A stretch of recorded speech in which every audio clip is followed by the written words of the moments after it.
ಕಥೆ ಇದರ ವಿಶೇಷ ಬಗ್ಗೆ ಹೇಳಿ. ಓಂ ಗುರುಭ್ಯೋ ನಮಃ. ಪ್ರಾಕೃತಿಕ ಧರ್ಮದಲ್ಲಿ ಭಾರತೀಯ ಸನಾತನ ಪರಂಪರೆಗಳು ಪ್ರಕೃತಿಯೇ ದೇವರು ಎಂಬತಕ್ಕಂತಹ ಒಂದು ನಿಟ್ಟನ್ನು ಅವಿರತವಾಗಿ ಪ್ರಾರ್ಥನೆ ದೈವ ಪೂಜೆಗಳನ್ನು ಮಾಡ್ಕೊಂಡು ಬಂದಿರತಕ್ಕಂಥದ್ದು. ಇವತ್ತಿನ ವಿಶೇಷವಾಗಿರ್ತಕ್ಕಂಥದ್ದು ವೈಕುಂಠ ಏಕಾದಶಿ.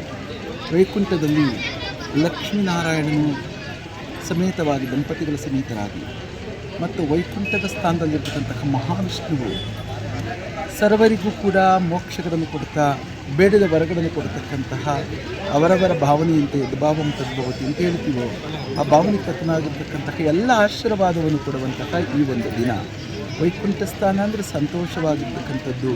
ನಮ್ಮ ಅರಿಷಡ್ವರ್ಗಗಳನ್ನು ದೂರಗೊಳಿಸಿ ಆತ್ಮಾವಲೋಕನ ಪರಾಕಷ್ಟಗಳಲ್ಲಿ ಸಂತೃಷ್ಟಿಯನ್ನು ಕೊಡ್ತಕ್ಕಂತಹ ಈ ದಿವಸ ಬೇಡಿದ ಶಕ್ತಿಯನ್ನು ಅವರವರ ಇಚ್ಛೆಯಂತೆ.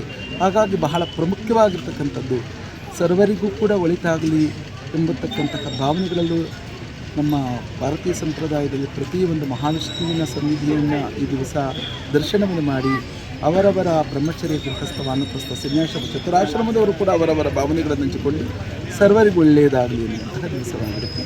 ಹಾಗಾಗಿ ಈ ದಿವಸ ಬಹಳ ಶುಭವಾದಂಥದ್ದು. ಸರ್ವೇ ಜನಂ ಸುಖಿನಂ ಭವಂತು, ಸರ್ವರಿಗೂ ಒಳ್ಳೆಯದಾಗಲಿ. ರಂಗನಾಥ ಸ್ವಾಮಿ ದರ್ಶನ ಮಾಡಿದ್ದೀರಾ, ಏನನ್ನಿಸ್ತು? ತುಂಬ ಒಳ್ಳೆಯದಾಗಿದೆ. ಇವತ್ತು ತಿರುಪತಿಯ ಬಾಲಾಜಿಯನ್ನು ಏನು ನೋಡ್ತೀವೋ ಅದೇ ತರಹ ಮಾಗಡಿ ರಂಗ ಅಂತಕ್ಕದ್ದು ರಂಗನಾಥ ಸ್ವಾಮಿ ಬಹಳ ಪ್ರಸಿದ್ಧವಾಗಿರ್ತಕ್ಕಂಥ ಪುರಾತನವಾಗಿರ್ತಕ್ಕಂಥ ಈ ಒಂದು ಸುಕ್ಷೇತ್ರ.